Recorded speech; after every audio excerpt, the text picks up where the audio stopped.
శ్రీమాత్రే నమః.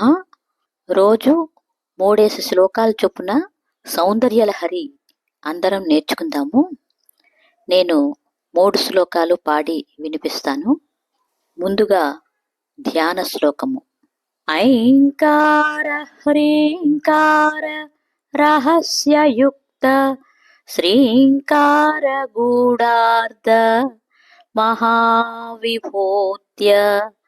ఓంకారమర్మ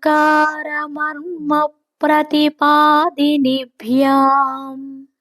నమో నమః శ్రీ గురుపాదుకాభ్యాం.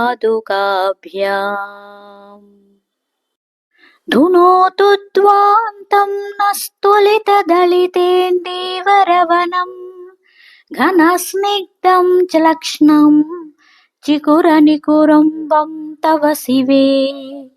యదీయం సౌరభ్యం సహజముపలబ్ధం సుమనసో వసంత్యస్మిన్మన్యే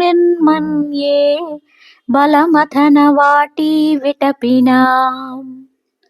తనోతు క్షేమం నస్తవ వదన సౌందర్యలహరి పరివాహ స్రోతః సరణిరివ సీమంత సరణిః వహంతి సింధూరం ప్రబల కబరీ భారతిమిర ద్విషాం బృందైర్బందీకృతమివ నవీనార్కకిరణం.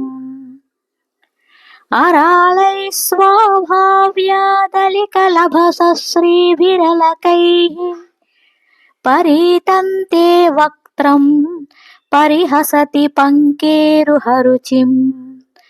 దరస్మేరేయస్మిన్ దశనరుచి కింజల్కరుచిరే సుగంధౌ మాద్యంతి స్మరదహన చక్ష్ముర్మధులిహ.